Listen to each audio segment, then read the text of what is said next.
les manuscrits perdus que le Vatican ne veut pas révéler. Vous êtes-vous déjà demandé pourquoi certains textes chrétiens anciens ne figurent pas dans votre Bible? Pourquoi des manuscrits vieux de 2000 ans ont-ils été cachés dans des grottes, enterrés pendant des siècles, pour finalement révéler des vérités troublantes sur les origines du christianisme?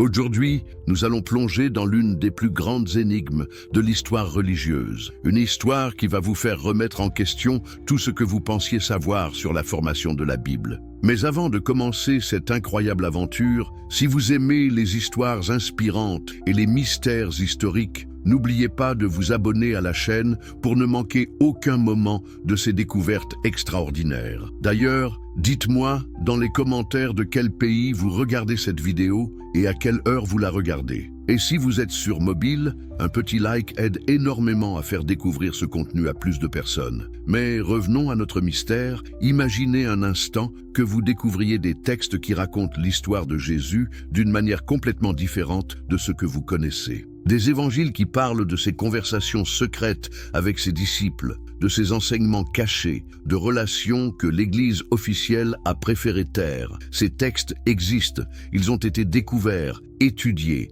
et pourtant ils demeurent largement inconnus du grand public. La formation du canon biblique, l'histoire cachée. Avez-vous déjà réfléchi à qui a décidé quel livre devait faire partie de la Bible? Qui a eu l'autorité divine pour dire « ce texte est sacré, celui-ci ne l'est pas ». La réponse va vous surprendre, car contrairement à ce que beaucoup pensent, ce processus n'a pas été instantané ni divin, mais profondément humain et politique. Le terme « canon » vient du grec « canon » qui signifie « règle » ou « mesure ». Mais qui a établi cette règle? Pour comprendre cette histoire fascinante, nous devons remonter au 1er siècle du christianisme, à une époque où la religion de Jésus était encore une secte juive persécutée dans l'Empire romain. Dans les décennies qui ont suivi la mort de Jésus, vers l'an 30 de notre ère, les communautés chrétiennes étaient dispersées géographiquement et théologiquement. Chaque communauté avait ses propres textes, ses propres traditions, ses propres interprétations des enseignements du Christ. À Antioche, on lisait certains évangiles, à Alexandrie d'autres, à Rome encore d'autres. Cette diversité était-elle un problème à résoudre ou une richesse à préserver? L'historien Bart Ehrman, spécialiste du christianisme primitif, nous rappelle qu'au IIe siècle, il existait des dizaines d'évangiles différents. Certains racontaient l'enfance de Jésus avec des détails extraordinaires. D'autres se concentraient sur ses enseignements secrets à ses disciples les plus proches. Mais alors, pourquoi n'en avons-nous gardé que 4 dans notre Bible actuelle? La réponse se trouve dans les luttes théologiques du IIe siècle. Un homme nommé Marcion, vers 140 après JC, a créé le premier canon chrétien. Mais attention, ce canon ne contenait qu'un seul évangile, celui de Luc, et 10 lettres de Paul. Marcion rejetait l'Ancien Testament et considérait le Dieu juif comme un Dieu inférieur. Cette position a provoqué une réaction massive de l'Église naissante. Face à Marcion, les dirigeants chrétiens ont réalisé qu'ils devaient établir leur propre liste de textes autorisés. Mais sur quels critères? Irénée de Lyon, vers 180 après JC, a avancé un argument qui peut sembler étrange aujourd'hui. Il fallait exactement 4 évangiles, ni plus ni moins, car il y a 4 points cardinaux, 4 vents, 4 saisons. Cet argument symbolique vous semble-t-il suffisant pour déterminer le contenu de la Bible? Le processus de sélection s'est étalé sur plusieurs siècles. Les critères principaux étaient l'apostolicité, c'est-à-dire la connexion supposée avec les apôtres, l'orthodoxie doctrinale et l'usage liturgique dans les communautés. Mais qui définissait l'orthodoxie? Qui décidait si un texte était vraiment apostolique? Eusèbe de Césarée, au IVe siècle, dans son Histoire ecclésiastique, nous donne un aperçu fascinant de ce processus. Il classe les textes en 3 catégories: les livres universellement acceptés, les livres disputés et les livres rejetés. Parmi les livres disputés figuraient l'Apocalypse de Jean, les Épîtres de Jacques et de Jude, et plusieurs autres textes qui sont aujourd'hui dans notre Bible. Le tournant décisif s'est produit au IVe siècle, avec la conversion de l'empereur romain Constantin au christianisme. Soudain, cette religion persécutée devenait la religion officielle de l'Empire. Cette transformation politique a-t-elle influencé la sélection des textes sacrés? Constantin lui-même a commandé 50 copies des Écritures pour les églises de Constantinople. Mais quels textes ont été inclus dans ces copies? Le Concile de Nicée en 325 n'a pas établi le canon biblique, contrairement à une croyance populaire. Il s'est concentré sur la nature divine du Christ face à l'arianisme. Mais il a créé un précédent. L'Église pouvait désormais se réunir en concile pour trancher les questions doctrinales majeures. C'est finalement lors des conciles d'Hippone en 393 et de Carthage en 397 que le canon du Nouveau Testament a été officiellement établi. Saint Jérôme, le grand traducteur de la Vulgate, a joué un rôle crucial dans ce processus. Mais même lui hésitait sur certains textes. Il trouvait l'Épître aux Hébreux douteuse et l'Apocalypse difficile à comprendre. Mais que s'est-il passé avec tous les autres textes? Ceux qui racontaient des histoires différentes, qui proposaient d'autres interprétations, ont-ils été délibérément supprimés ou ont-ils simplement été oubliés? Cette question nous mène directement à l'une des découvertes archéologiques les plus importantes du XXe siècle. Uber, la découverte révolutionnaire de Nag Hammadi. Imaginez-vous en décembre 1945 dans la vallée du Nil, près du village de Nag Hammadi en Haute-Égypte. Un paysan nommé Mohamed Ali Al-Saman creuse près d'un rocher à la recherche de sébac, un fertilisant naturel. Soudain, sa pioche heurte quelque chose de dur. Pensant d'abord à un trésor, il découvre une jarre de terre cuite de 2 mètres de haut. Mais ce qu'il va trouver à l'intérieur va révolutionner notre compréhension du christianisme primitif. Cette jarre contenait 13 codex de papyrus, soit 52 textes différents, la plupart en copte, datant du IVe siècle mais traduisant des originaux grecs bien plus anciens. Mais pourquoi ces textes avaient-ils été cachés? Qui les avait enterrés et pourquoi? L'histoire de ces manuscrits nous ramène au IVe siècle, à une époque où l'empereur Théodose Ier avait fait du christianisme nicéen la religion officielle de l'Empire. Les autres formes de christianisme étaient désormais considérées comme hérétiques. Les moines du monastère de Saint-Pacôme, situé non loin de Nag Hammadi, ont probablement caché ces textes pour les sauver de la destruction. Parmi ces textes, l'un d'entre eux allait particulièrement bouleverser les spécialistes, l'Évangile selon Thomas. Contrairement aux évangiles canoniques qui racontent la vie de Jésus de manière narrative, l'évangile de Thomas présente 114 paroles secrètes que Jésus aurait transmises à son disciple Thomas. Ces paroles, appelées logia, offrent une vision du christianisme radicalement différente de celle que nous connaissons. La première parole de cet évangile déclare « Celui qui trouvera l'interprétation de ces paroles ne goûtera point la mort ». Cette promesse d'immortalité par la connaissance, la gnose, caractérise ce qu'on appelle le christianisme gnostique. Mais qu'est-ce que la gnose, exactement? Et pourquoi cette approche a-t-elle été rejetée par l'Église officielle? La gnose, du grec gnosis, qui signifie connaissance, proposait une voie de salut par la connaissance de soi et du divin. Pour les gnostiques, le monde matériel était une prison créée par un démiurge inférieur, et seule la connaissance pouvait libérer l'étincelle divine présente en chaque être humain. Cette vision dualiste du monde s'opposait fondamentalement à la doctrine chrétienne orthodoxe qui affirmait la bonté de la création divine. L'évangile de Thomas contient des paroles de Jésus qui semblent parfois familières, parfois totalement étrangères. Par exemple, la parole 77 déclare « Je suis la lumière qui est au-dessus de toute chose, je suis le tout. Le tout est sorti de moi et le tout est retourné vers moi. Fendez un bois, je suis là. Soulevez une pierre, vous me trouverez. » Cette vision panthéiste du Christ vous semble-t-elle compatible avec l'enseignement traditionnel? Mais l'évangile de Thomas n'était pas le seul texte troublant de la bibliothèque de Nag Hammadi. L'évangile, selon Philippe, présentait une vision encore plus radicale. Il parlait de la relation entre Jésus et Marie-Madeleine d'une manière qui a fait scandale. Le Seigneur aimait Marie plus que tous les disciples et il l'embrassait souvent sur la bouche. Cette intimité décrite entre Jésus et Marie-Madeleine remettait en question le célibat traditionnel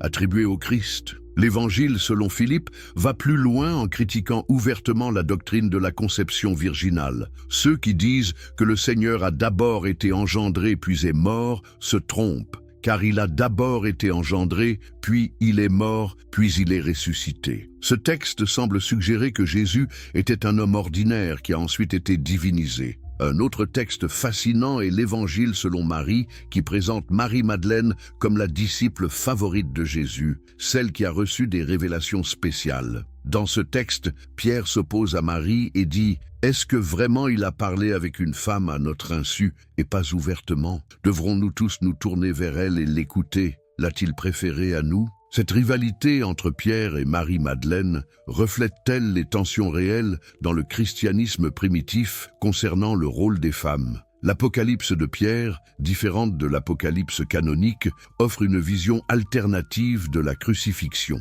Dans ce texte, Jésus rit pendant qu'il est crucifié et explique à Pierre que c'est son corps physique qui souffre, pas son essence spirituelle. Cette vision docette, qui nie la réalité de la souffrance du Christ, était considérée comme hérétique par l'Église officielle. Le livre secret de Jean présente une cosmologie gnostique complexe où le monde matériel est créé par un démiurge ignorant appelé Yaldabaoth. Cette vision du monde, comme une prison créée par un faux dieu, explique pourquoi les gnostiques cherchaient à s'évader du monde matériel par la connaissance. Mais pourquoi ces textes ont-ils été exclus du canon? Était-ce simplement une question de doctrine ou y avait-il d'autres facteurs? L'historien Ellen Pagels, dans son livre « Les évangiles secrets », suggère que l'exclusion des textes gnostiques était aussi liée à des questions d'autorité ecclésiastique. Les textes gnostiques encourageaient l'expérience personnelle du divin, ce qui remettait en question la nécessité d'une hiérarchie ecclésiastique. La redécouverte de ces textes au XXe siècle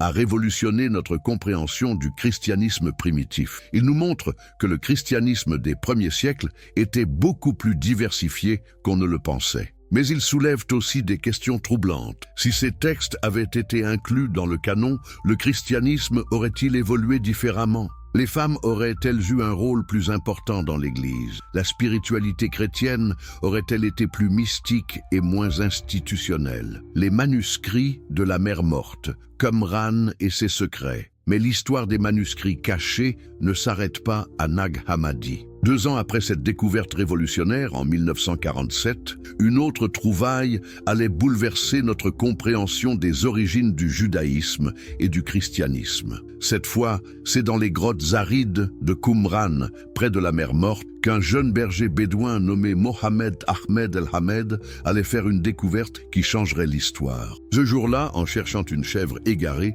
le jeune berger lance une pierre dans une grotte et entend le bruit caractéristique de la céramique qui se brise. Intrigué, il explore la grotte et découvre des jarres contenant des rouleaux de cuir et de papyrus. Ces rouleaux, qui allaient être appelés les manuscrits de la mer Morte, représentent l'une des découvertes archéologiques les plus importantes de tous les temps. Mais qui avait caché ces manuscrits et pourquoi? L'analyse des lieux et des textes a révélé qu'ils appartenaient à une communauté juive sectaire connue sous le nom d'Esséniens. Cette communauté, mentionnée par l'historien Flavius Joseph, avait établi un monastère à Qumran vers le IIe siècle avant J.C. et y avait vécu jusqu'à la destruction du site par les Romains en 68 après J.C. Les Esséniens étaient-ils des prêcheurs dans le désert, préparant la venue du Messie? Leurs croyances et leurs pratiques ont-elles influencé Jean-Baptiste et Jésus? Ces questions deviennent cruciales quand on examine le contenu des manuscrits. Parmi les textes découverts, certains sont des copies de livres de l'Ancien Testament,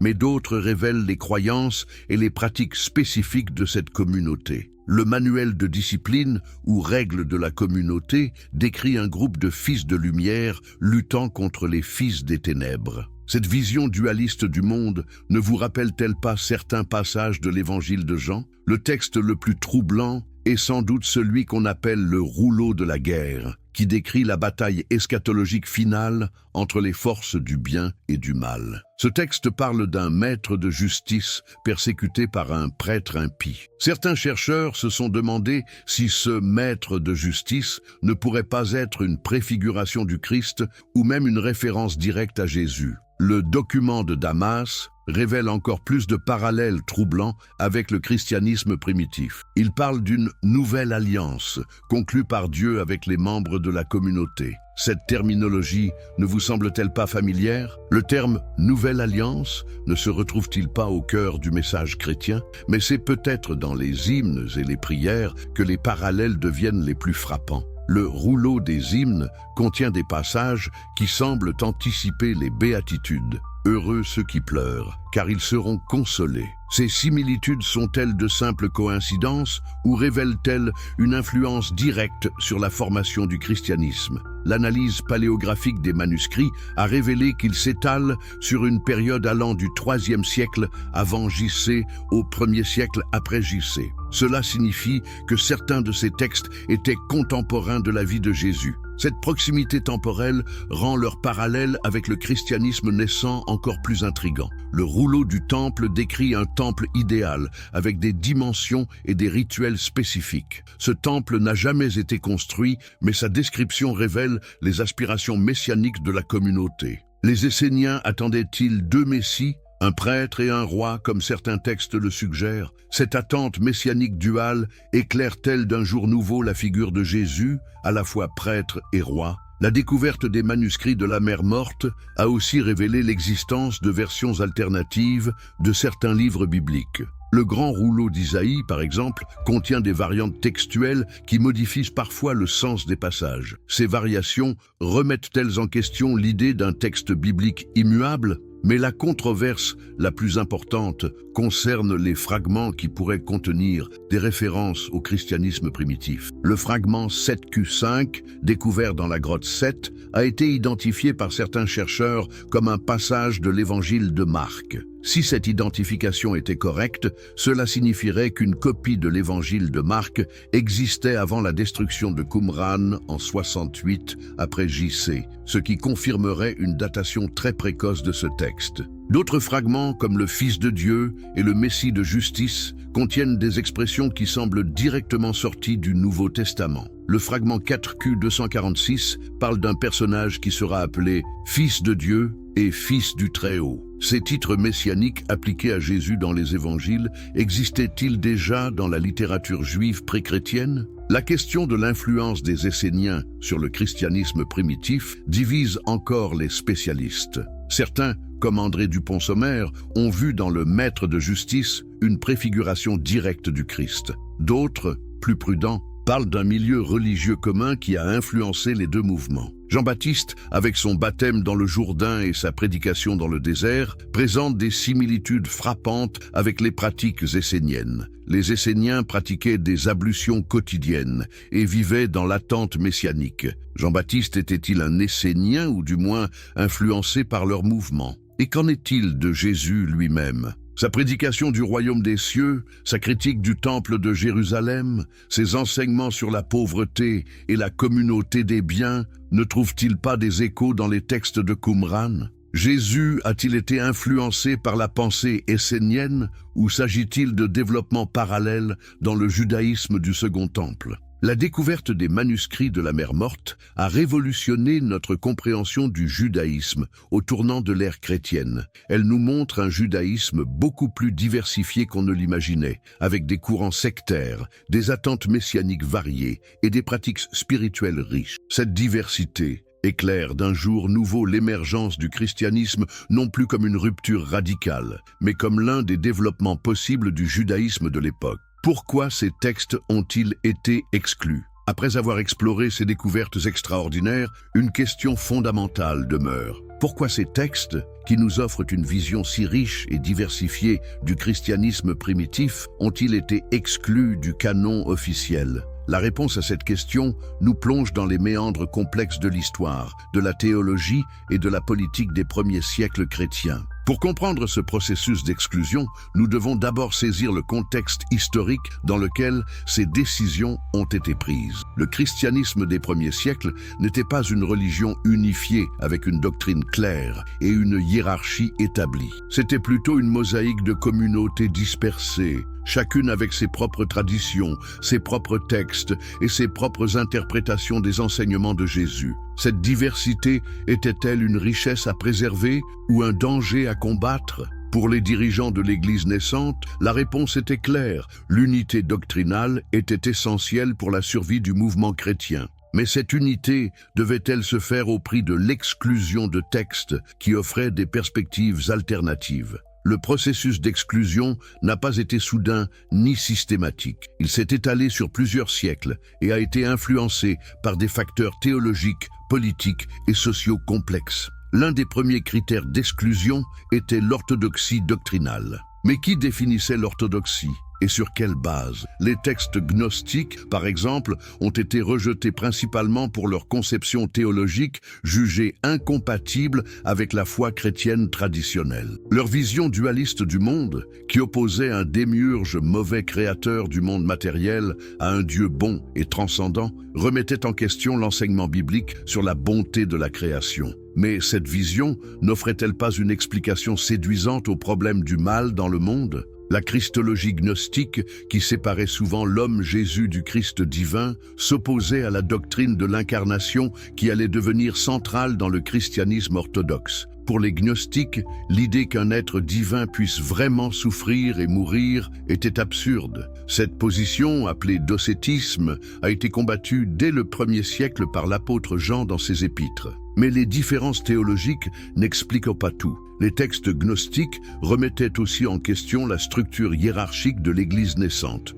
Ils prônaient une religion de l'expérience personnelle où chaque croyant pouvait accéder directement à la gnose, à la connaissance salvatrice. Cette vision démocratique de la spiritualité menaçait-elle l'autorité des évêques et des prêtres? L'Évangile selon Thomas, par exemple, ne mentionne aucune hiérarchie ecclésiastique. Il présente Jésus comme un maître spirituel, transmettant des enseignements secrets à ses disciples sans référence à une structure institutionnelle. Cette vision de la spiritualité comme quête personnelle plutôt que comme obéissance à une autorité externe était-elle compatible avec l'organisation que l'Église était en train de développer? La question du rôle des femmes dans ces textes alternatifs était également problématique pour l'Église institutionnelle. L'Évangile, selon Marie, présente Marie-Madeleine comme une leader spirituelle, une disciple privilégiée de Jésus. L'Évangile, selon Philippe, la décrit comme la compagne bien-aimée du Christ. Ces représentations contrastaient fortement avec la marginalisation progressive des femmes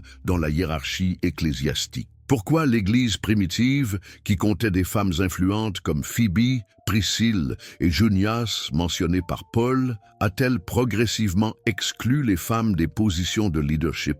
Les textes gnostiques, en présentant des figures féminines comme des leaders spirituels, représentaient-ils une menace pour cette évolution patriarcale? Le contexte politique a également joué un rôle crucial dans ce processus d'exclusion. Lorsque l'empereur Constantin s'est converti au christianisme au IVe siècle, la religion chrétienne a dû s'adapter à son nouveau statut de religion impériale. Cette transformation a-t-elle influencé le choix des textes canoniques? Un empire avait besoin d'unité religieuse. Les diverses interprétations du christianisme qui pouvaient coexister dans des communautés dispersées et persécutées devenaient problématiques dans un contexte impérial. L'État romain avait besoin d'une religion officielle claire, avec une doctrine unifiée et une hiérarchie stable. Les textes qui encourageaient la diversité théologique ou la spiritualité individualiste étaient-ils compatibles avec ces exigences politiques? La persécution des chrétiens avant Constantin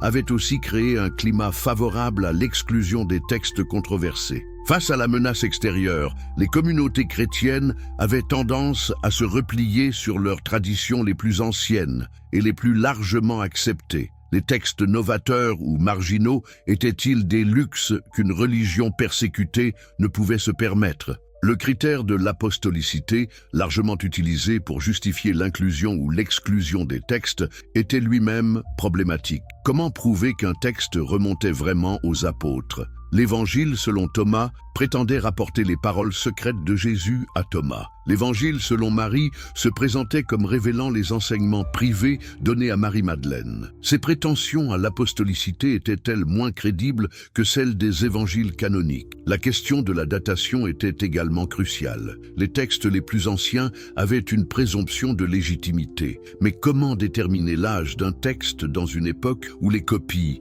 étaient la norme et les originaux perdus? L'Évangile, selon Thomas, par exemple, pourrait contenir des traditions très anciennes, même si les copies que nous possédons datent du IVe siècle. L'usage liturgique était un autre critère important. Les textes largement utilisés dans les communautés chrétiennes pour le culte et l'enseignement avaient plus de chances d'être inclus dans le canon. Mais cet usage reflétait-il la valeur intrinsèque des textes ou simplement les préférences des communautés dominantes?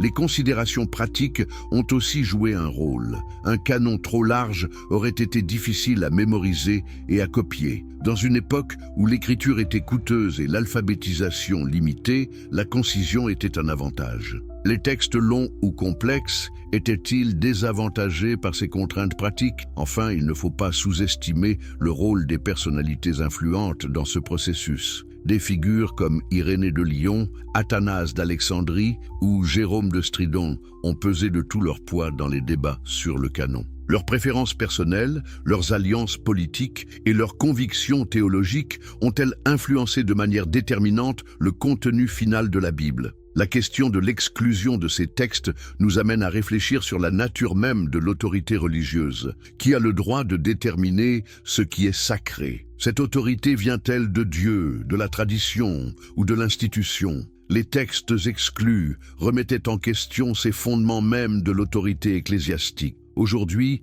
avec le recul historique, nous pouvons voir que le processus de formation du canon biblique était profondément humain. Il reflétait les tensions, les luttes de pouvoir et les compromis de son époque. Cela diminue-t-il la valeur spirituelle des textes canoniques ou cela nous invite-t-il simplement à une approche plus nuancée et historiquement informée de nos textes sacrés? La redécouverte des textes de Nag Hammadi et de Qumran nous offre une opportunité unique de revisiter cette histoire. Ces textes ne remettent pas nécessairement en question la valeur des textes canoniques, mais ils enrichissent notre compréhension du contexte dans lequel ils ont été choisis. Ils nous montrent que le christianisme primitif était plus diversifié, plus complexe et plus riche que nous ne l'imaginions. Cette diversité était-elle un problème à résoudre ou une richesse à célébrer? La question reste ouverte et continue d'alimenter les débats entre historiens, théologiens et croyants. Une chose est certaine,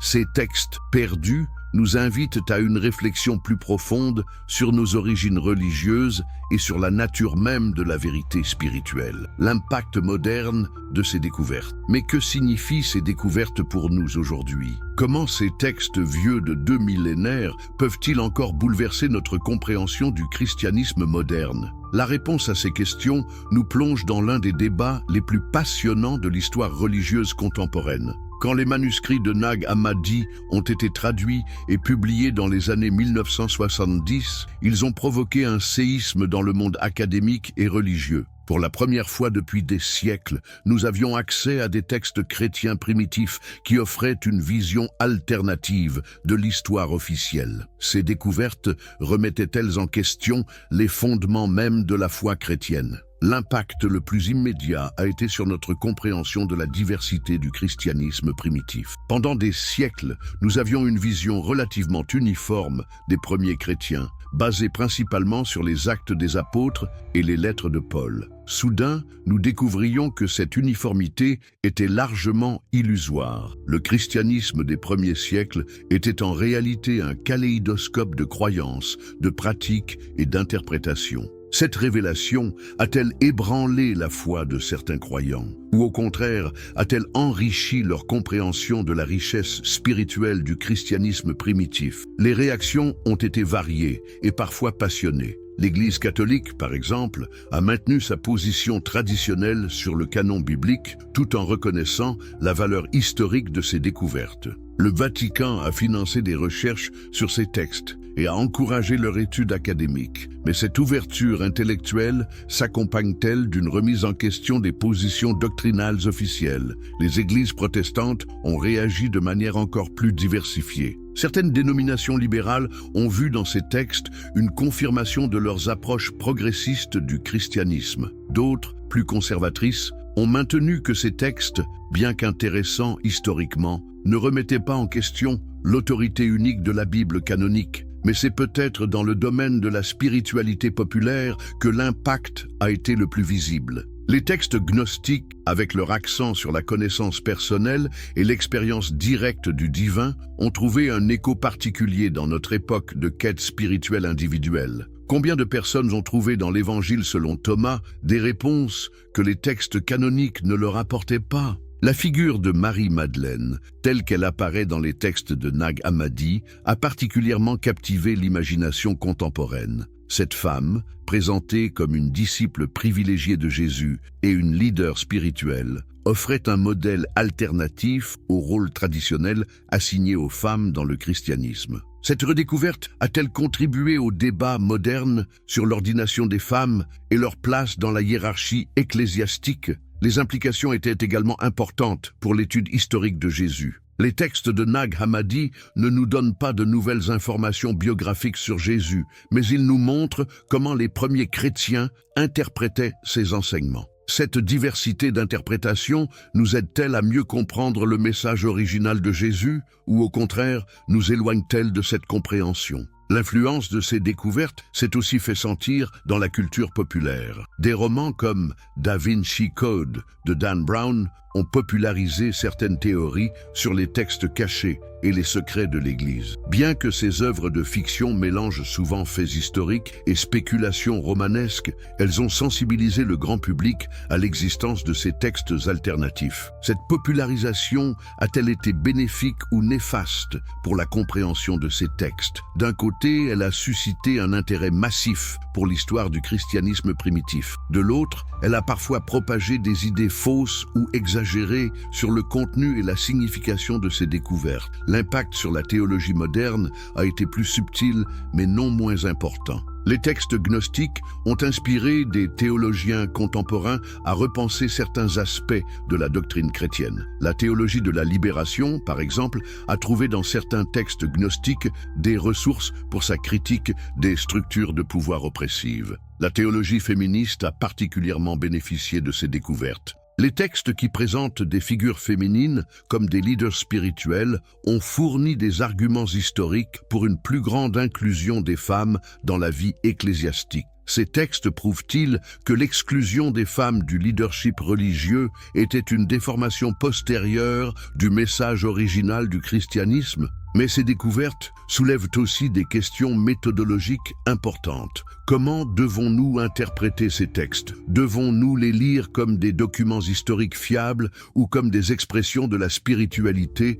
de leurs auteurs? Cette question est cruciale car elle détermine la manière dont nous utilisons ces textes dans nos réflexions contemporaines. Certains chercheurs, comme Bart Ehrman, adoptent une approche purement historique. Ils étudient ces textes comme des témoins de la diversité du christianisme primitif, sans leur accorder une autorité spirituelle particulière. Cette approche nous aide-t-elle à mieux comprendre l'histoire ou nous prive-t-elle de la dimension spirituelle de ces textes? D'autres, comme Ellen Pagels, voient dans ces textes une source d'inspiration spirituelle pour notre époque. Ils considèrent que ces textes peuvent enrichir notre compréhension du divin et de la spiritualité humaine. Cette approche risque-t-elle de projeter nos préoccupations contemporaines sur des textes anciens? La question de l'authenticité reste également débattue. Même si ces textes ne sont pas authentiquement apostoliques, ils reflètent les croyances et les pratiques de communautés chrétiennes primitives. Cette authenticité communautaire leur donne-t-elle une valeur spirituelle, même s'ils ne remontent pas directement aux apôtres? L'impact de ces découvertes sur le dialogue interreligieux a également été significatif. Les textes gnostiques montrent des influences du platonisme, du judaïsme hellénistique, et même de traditions orientales. Cette synthèse religieuse du christianisme primitif offre-t-elle un modèle pour le dialogue interreligieux contemporain? Certains ont vu dans la gnose une forme de spiritualité universelle qui transcende les frontières religieuses traditionnelles. Cette interprétation est-elle légitime ou représente-t-elle une déformation moderne de ces textes anciens? La technologie moderne a aussi transformé notre rapport à ces textes. Les éditions numériques permettent aujourd'hui à quiconque d'accéder aux manuscrits originaux et aux traductions multiples. Cette démocratisation de l'accès aux textes anciens change-t-elle fondamentalement notre rapport à l'autorité religieuse? Internet a permis la diffusion de ces textes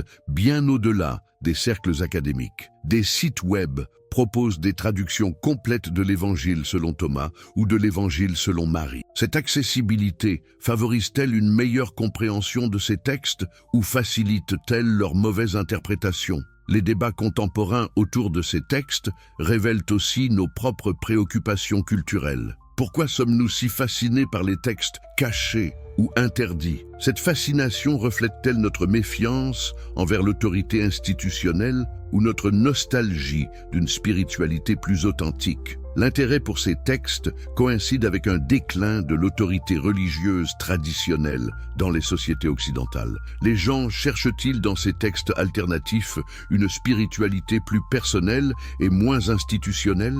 Cette quête est-elle légitime ou représente-t-elle une fuite devant les exigences de la vie communautaire? Les manuscrits de la Mer Morte ont eu un impact différent mais non moins important. Ils ont révolutionné notre compréhension du judaïsme du Second Temple et ont éclairé d'un jour nouveau les origines du christianisme. Ces découvertes ont-elles rapproché juifs et chrétiens ou ont-elles créé de nouvelles tensions? L'étude de ces manuscrits a montré que le judaïsme de l'époque de Jésus était beaucoup plus diversifié qu'on ne le pensait. Cette diversité aide-t-elle à comprendre comment le christianisme a pu émerger du judaïsme ou complique-t-elle cette compréhension? Les parallèles entre les textes de Qumran et le Nouveau Testament continuent d'alimenter les débats. Certains y voient de la preuve que Jésus était influencé par la pensée essénienne. D'autres maintiennent que ces parallèles reflètent simplement un milieu culturel commun. Cette question historique a-t-elle des implications pour la foi chrétienne contemporaine? L'impact de ces découvertes dépasse le cadre religieux.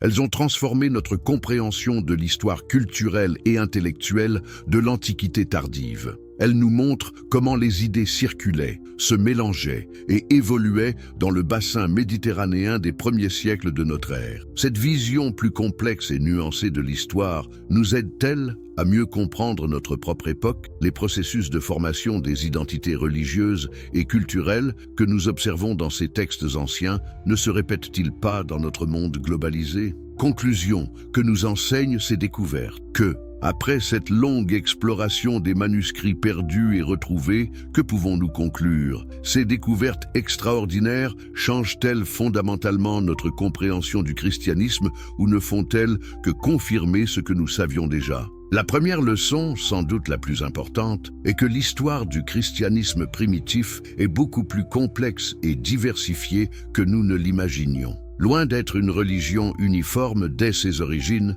le christianisme était un mouvement en constante évolution, traversé par des débats théologiques, des tensions sociales et des influences culturelles multiples. Cette complexité diminue-t-elle la valeur du message chrétien ou au contraire, témoigne-t-elle de sa richesse et de sa vitalité? La réponse à cette question dépend largement de notre approche de la foi et de l'histoire. Pour certains, ces découvertes relativisent les prétentions à la vérité absolue des institutions religieuses. Si le canon biblique est le résultat d'un processus historique complexe, influencé par des facteurs politiques et sociaux, peut-on encore le considérer comme la parole directe de Dieu? Cette question traverse tous les débats contemporains sur l'autorité religieuse. Pour d'autres, ces découvertes enrichissent notre compréhension du christianisme sans remettre en question sa vérité fondamentale. Elles nous montrent comment l'Esprit a œuvré à travers l'histoire humaine pour préserver et transmettre le message essentiel du Christ,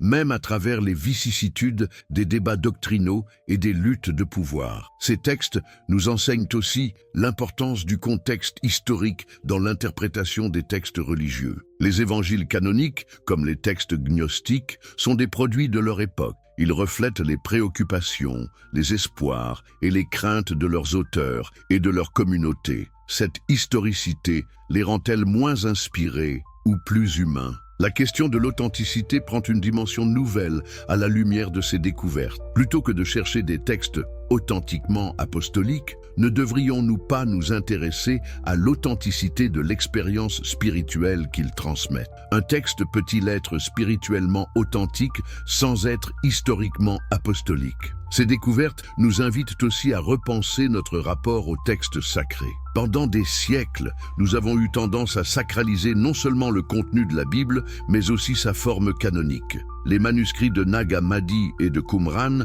nous rappellent que cette forme canonique est elle-même historique et donc, dans une certaine mesure, contingente. Cette prise de conscience nous libère-t-elle pour une approche plus créative et personnelle de la spiritualité? Ou au contraire, nous prive-t-elle de la sécurité que procure un canon fixe et une autorité claire. L'une des leçons les plus importantes de ces découvertes concerne la place des femmes dans le christianisme primitif. Les textes gnostiques nous montrent des figures féminines dans des rôles de leadership spirituel. Cette vision contraste avec la marginalisation progressive des femmes dans la hiérarchie ecclésiastique officielle. Ces textes nous invitent-ils à repenser la place des femmes dans les églises contemporaines? La spiritualité gnostique, avec son accent sur la connaissance personnelle et l'expérience directe du divin, offre un modèle alternatif à la spiritualité institutionnelle. Dans notre époque de quête spirituelle individuelle, cette approche n'est-elle pas particulièrement pertinente? Mais cette spiritualité individualiste ne risque-t-elle pas de nous faire perdre la dimension communautaire essentielle de la foi? Ces découvertes nous enseignent aussi l'importance du dialogue et du débat dans la formation des traditions religieuses. Le christianisme orthodoxe s'est défini en grande partie par opposition aux diverses hérésies qu'il a combattues. Ce processus dialectique n'est-il pas essentiel à la vitalité de toute tradition religieuse? La diversité du christianisme primitif nous montre que l'unité n'implique pas nécessairement l'uniformité. Les premières communautés chrétiennes étaient unies par leur foi en Jésus-Christ, tout en maintenant une grande diversité dans leurs pratiques et leurs interprétations. Cette leçon n'est-elle pas pertinente pour les débats œcuméniques contemporains? Ces textes nous rappellent aussi que la vérité religieuse ne se laisse pas facilement enfermer dans des formules dogmatiques. Les diverses interprétations du message chrétien que nous trouvons dans ces textes témoignent de la richesse inépuisable de ce message. Cette diversité n'est-elle pas elle-même un signe de la transcendance divine? L'impact de ces découvertes sur notre époque révèle aussi nos propres préoccupations spirituelles. Notre fascination pour les textes cachés ou interdits reflète-t-elle notre méfiance envers l'autorité religieuse traditionnelle? Notre intérêt pour la spiritualité gnostique témoigne-t-il de notre quête d'une expérience plus directe et personnelle du divin? Ces questions nous amènent à réfléchir sur la nature même de la révélation divine. Dieu se révèle-t-il uniquement à travers les textes canoniques ou peut-il aussi parler à travers ces textes alternatifs? La frontière entre révélation et tradition humaine est-elle aussi claire que nous le pensions? En fin de compte, ces découvertes nous invitent à une approche plus humble et plus nuancée de nos textes sacrés. Elles nous rappellent que ces textes sont à la fois paroles de Dieu et paroles humaines, témoignages de la foi et produits de l'histoire. Cette double nature les rend-elle moins précieux ou plus précieux? Peut-être que la plus grande leçon de ces découvertes est qu'elles nous invitent à poursuivre notre propre quête spirituelle avec plus de profondeur et de créativité. Plutôt que de nous enfermer dans des certitudes dogmatiques, elles nous encouragent à explorer la richesse inépuisable du mystère divin. Ces textes anciens nous parlent-ils encore aujourd'hui? Ont-ils quelque chose à nous enseigner dans notre quête spirituelle contemporaine? La réponse dépend peut-être de notre capacité à les écouter avec un cœur ouvert et un esprit critique, sans les idéaliser ni les rejeter. L'aventure de ces manuscrits perdus et retrouvés continue. Chaque nouvelle découverte archéologique, chaque nouvelle traduction, chaque nouvelle interprétation enrichit notre compréhension du passé et ouvre de nouvelles perspectives pour l'avenir. Cette aventure n'est pas seulement académique, elle est profondément spirituelle. Car en fin de compte, ces textes nous parlent de la quête humaine universelle du divin. Qu'ils soient canoniques ou apocryphes, orthodoxes ou gnostiques, ils témoignent tous de cette aspiration fondamentale de l'être humain à transcender sa condition et à rencontrer le sacré. Cette quête n'est-elle pas ce qui nous unit tous, par-delà nos différences doctrinales et nos appartenances confessionnelles? Si cette exploration des manuscrits perdus vous a passionné, n'hésitez pas à partager cette vidéo avec vos amis et votre famille. Abonnez-vous à la chaîne pour ne manquer aucune de nos prochaines découvertes historiques. Et surtout, continuez à chercher, à questionner, à explorer, car comme le dit l'Évangile selon Thomas, celui qui cherche trouvera. Dites-nous dans les commentaires, que pensez-vous de ces découvertes? Changent-elles votre vision du christianisme? Avez-vous envie de lire ces textes par vous-même? Vos réflexions enrichiront notre communauté de chercheurs de vérité. La vérité n'a pas peur de la lumière, elle n'a pas peur des questions, elle n'a pas peur de la diversité. Ces manuscrits anciens nous l'enseignent. La richesse de la foi réside peut-être moins dans les réponses définitives que dans la profondeur des questions qu'elles suscitent. À bientôt pour de nouvelles découvertes qui continueront d'éclairer notre passé et d'inspirer notre avenir.